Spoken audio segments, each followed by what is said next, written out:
Pagbasa mula sa unang sulat ni Apostol San Juan. Sino nga ba ang sinungaling?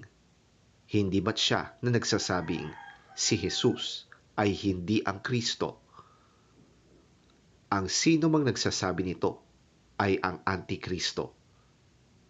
Hindi nila pinaniniwalaan ang Ama at ang Anak.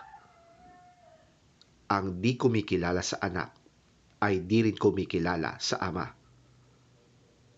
Kapag kinilala nino man ang Anak, kinikilala rin niya ang Ama. Pakaingatan ninyo sa inyong puso ang narinig ninyo sa simula pa. Kung gagawin ninyo ito, mananatili kayo sa Anak at sa Ama. At ito naman ang ipinangako sa atin ni Kristo, ang buhay na walang hanggan.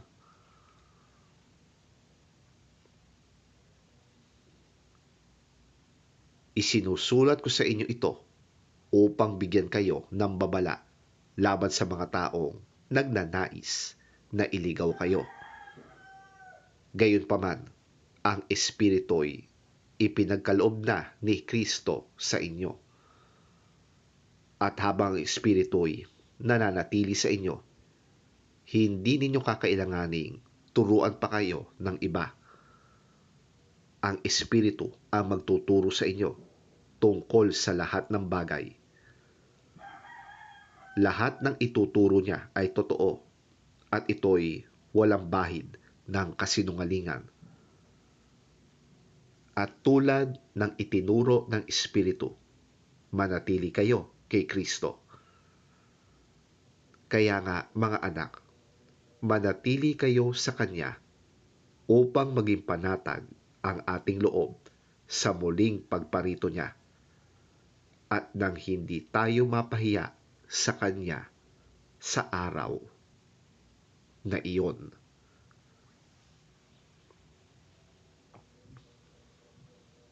Ang salita ng Diyos.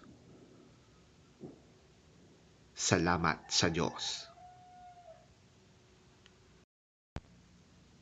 Ang mabuting balita ng Panginoon ayon kay San Juan. Papuri sa iyo, Panginoon. Ang mga pinuno ng mga Hudyo sa Jerusalem ay nagsugo ng ilang paring Hudyo at Levita upang itanong kay Juan kung sino nga ba siya. Hindi nagkaila si Juan. Sa halip ay maliwanag niyang sinabi, hindi ako ang Kristo. Sino ka kung gayon? Tanong nila. Ikaw ba si Elias? Hindi ako si Elias. Tugon niya.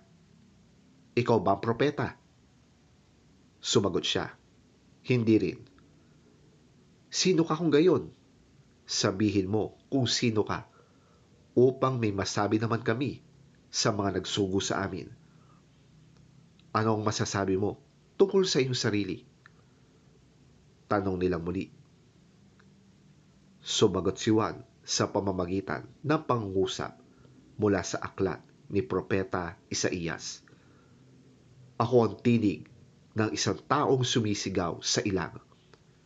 Tuwirin ninyo ang daraanan ng Panginoon.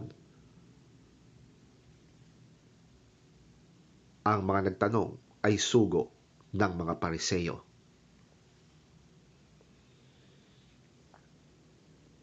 Muli nilang tinanong si Juan, bakit ka nagbabautismo?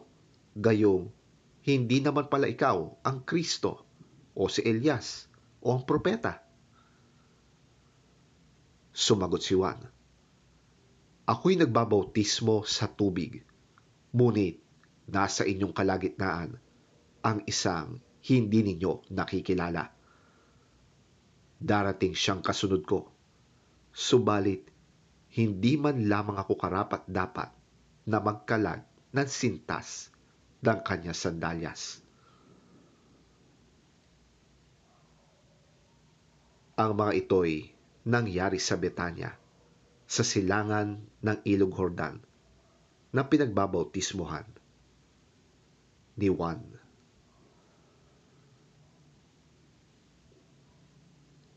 ang mabuting balita ng ating Panginoon. Pinupuri ka namin, Panginoong Hesukristo.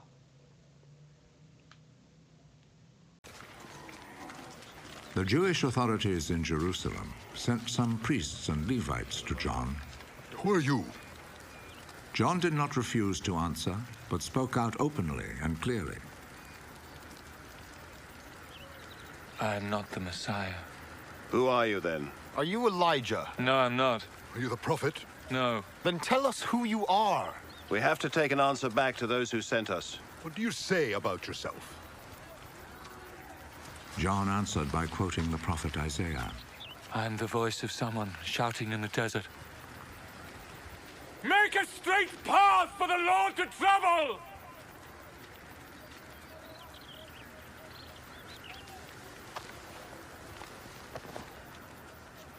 The messengers who had been sent by the Pharisees then asked John, If you're not the Messiah, nor Elijah, nor the prophet, why do you baptize?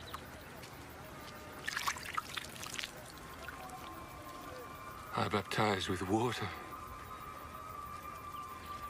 But among you stands the one you do not know. He is coming after me, but I'm not good enough even to untie his sandals.